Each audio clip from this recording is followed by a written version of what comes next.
Hi and welcome to Best in Tesla. So it's not enough for the old automakers just to make a good EV. Ford has already made a very good EV, the Ford Mach-E. Great, but it's not going to save the company. The old manufacturers is standing in front of a mountain of problems to solve to survive the switch from ICE to EVs. And they will probably not have as much time as they think they do to deal with all these problems. And one of these problems is something that many have said is the old manufacturer's advantage, and that is dealerships.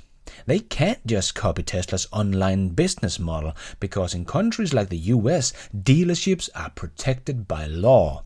So let's try to take a look at this huge problem that might end up killing many of the old manufacturers, and let's dive right in.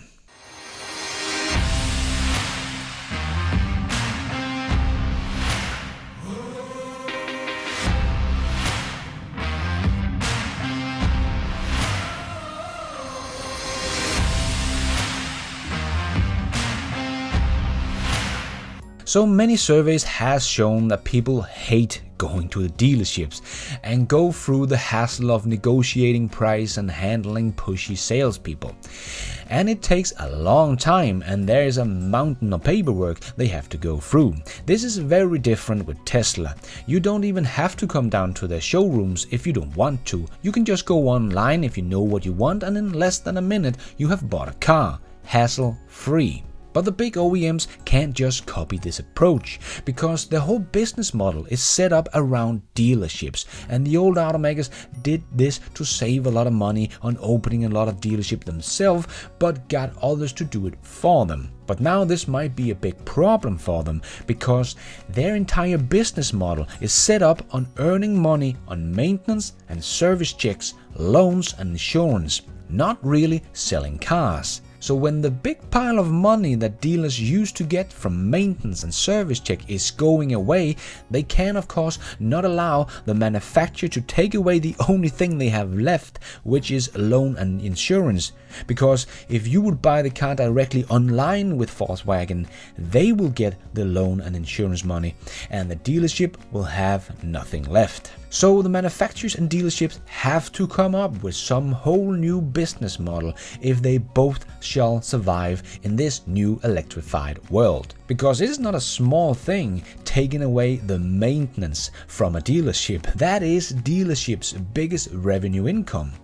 There is something called service absorption, and that is how much money do you earn on service at your dealership. This is normally about 70%, and only 30% is from sales. The dealerships that has been around for a very long time and have many cars on the road that all need service can have more than 90% or more service absorption. And at that point it hardly means anything if you're selling any car. But if you don't keep selling cars to the fleet of used cars your dealership has on the road, it will of course go away, and you can't have that because that is your main income, servicing these cars. So you will keep selling them even if it's at a loss. So yeah, many dealerships do sell cars at a loss just to get the customers into the loop of endless service, repairs, insurance and monthly payment of paying off your car. They don't even care about the sales of the car. If they get some profit from selling the car, great, but if they don't, it doesn't really matter.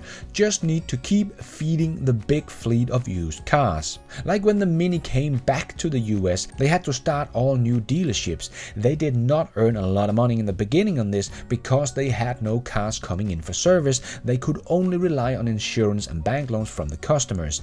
And this is why dealerships were trying to stop Tesla from selling directly to customers and didn't want to take them into their own dealerships either, because even if they sold thousands of these electric cars, they would never get the service absorption because EVs needs very little maintenance.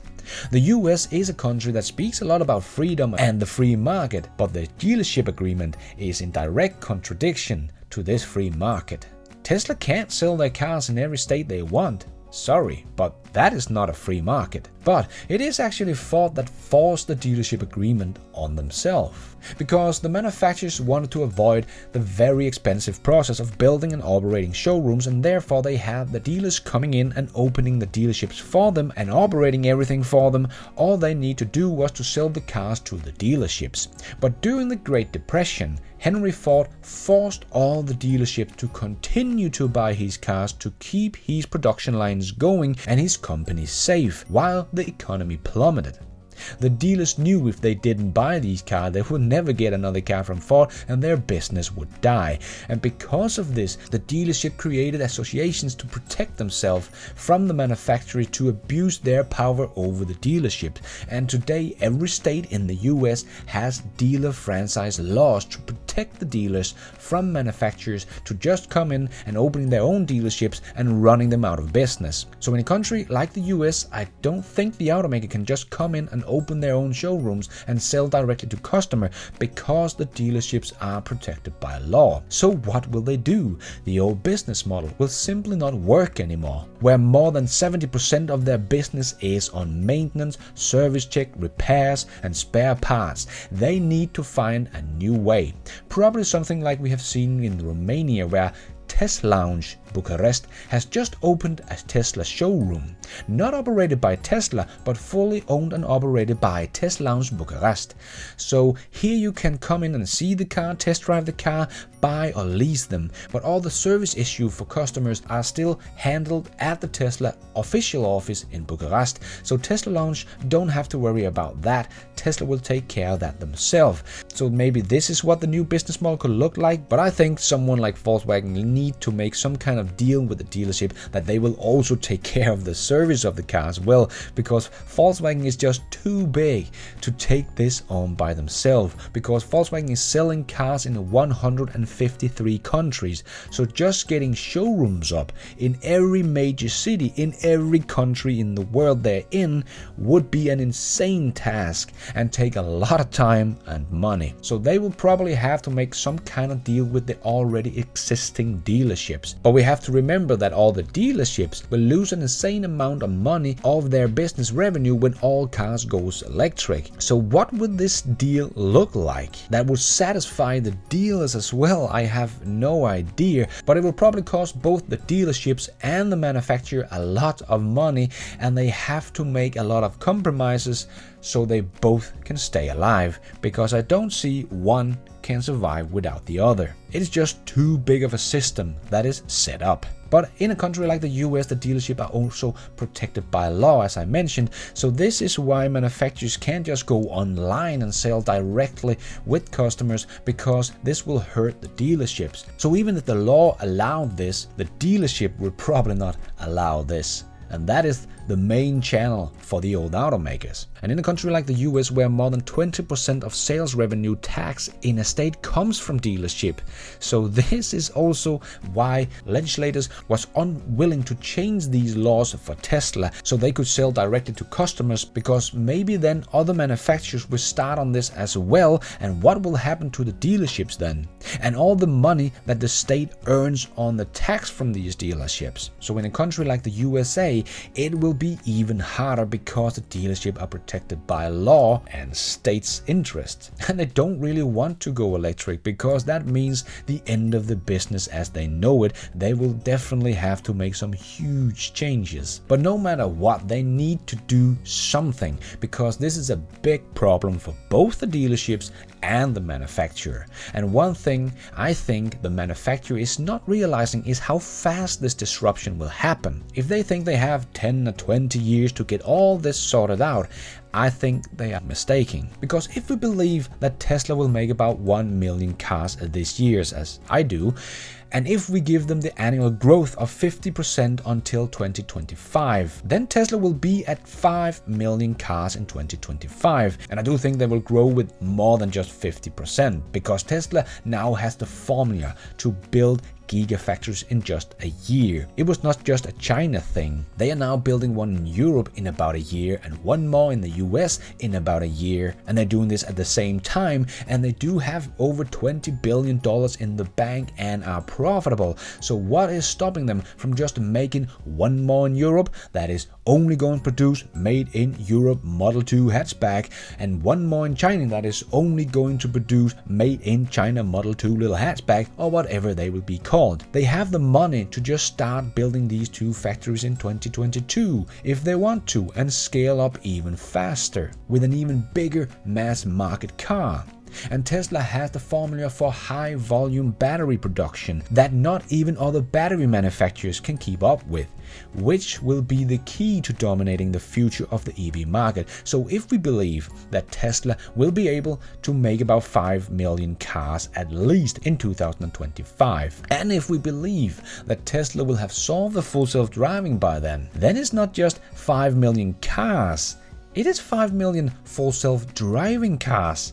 And if we believe people like Tony Seba, that has been right about this technology and how it would unfold 10 years ago. So I do believe this man and many other scientists that believe that when we get full self-driving cars, we will need 80% less cars on the road, or 5 times less cars. So Tesla's 5 million full self-driving cars will be equal to about 25 million normal cars. And I think this is what many people are forgetting. This will be a much bigger piece of the market share than people think, because now Tesla can start making full self-driving available in big cities, so people that before could not afford a Tesla will now have access to a car. They will not buy the car, they will just have a subscription, and it will cost them 10 times less than owning the car themselves, and they don't have to worry about anything. So the problem of charging in the big cities when you live in an apartment and can't plug it in overnight to charge is suddenly irrelevant. The car will go someplace else and charge itself and come back and pick you up tomorrow, and you will never have to worry about charging ever again. And if Tesla continues a 50% growth as they expect, we are looking at another 7.5 million full self-driving car already in 2026, and the full self-driving cars will make Tesla billions and billions of dollars, so they will definitely have the money to scale up like this. But 7.5 million full self-driving car is equivalent to about 37.5 million non-full self-driving car. So this is not just Tesla will probably be able to scale up with 50% per year, but after 2025 you can multiply that production number with 5 to really try to understand the impact this will have in the industry.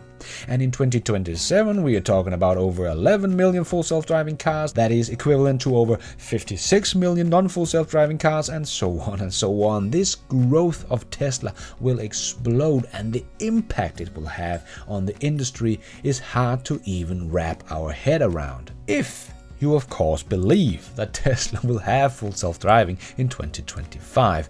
I do believe they will have that at that point, also because when they can show that their cars are 100 times better at driving than a normal human, regulators will rapidly allow them to pretty much drive everywhere, because it will save millions of lives around the planet. Like Sandy Monroe said, it will save more lives than seatbelts and airbags combined. This is why the old manufacturer only have a very short amount of time compared to what they think they have. Tesla will push so hard on EV and full self-driving software that the whole industry will look very different in just 5 years' time, is my guess, of course. And someone like Volkswagen that is pushing the hardest to go electric don't think they will have more than 60% electric cars in 2030. And at that point I don't think anyone will be making many ICE vehicles anymore, because it would just be a very bad for business. So if they are only at 60% at that point, well, that is how big Volkswagen will be.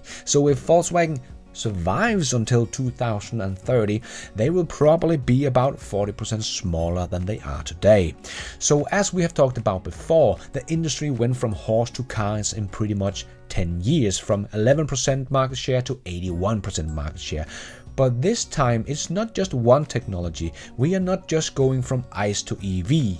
We also have the autonomy in the equation, and that changes everything. And fast. That will make the S-curve steeper than ever before. And the only thing stopping Tesla from doing this is pretty much the amount of batteries that they can get their hands on. And this is why they are starting building their own batteries, because no one was making batteries fast enough. So for Tesla to make this seemingly unbelievable growth, they had to take their destiny into their own hands and make their own batteries, and knew they would only be limited by the amount of materials they can get their hands on. So therefore they also went into mining as well. And even though they are going to make their own batteries, they will not stop buying batteries from the other battery manufacturers, like Elon was out saying. We will buy as many batteries as our supplier will allow us to buy. This is a crazy statement. Just think about it. If your customer, whatever your business might be, told you that they would buy as many of your product as you can make, you can just start scaling up and investing in your company like crazy, because you have this madman that will buy everything you make. Because Tesla knows this is the key.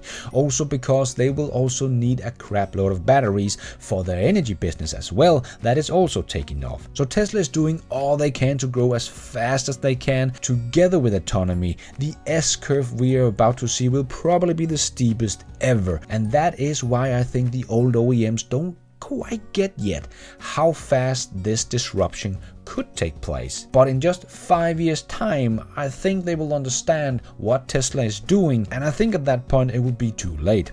No one of them is ready for this disruption that is about to hit them. And in only 5 years time, they need to solve all of their problems in about 5 years time, with making the electric vehicles, getting battery supply, working out their business model with the dealerships, and so on and so on and so on. I don't think 5 years will be enough to turn all this around, because it will not save them that they can just make a nice electric vehicles, because they have to deal with all of the problems that we have been talking about in this video in just 5 years time. So a bit ironic that what Henry Ford set in motion to save his company back in the days will probably be one of the big pieces why Ford might not survive in the long run.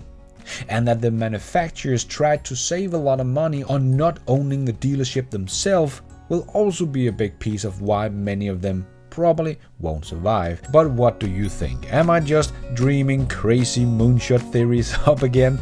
Or are the old manufacturers looking at too big of a switch in too short of a time?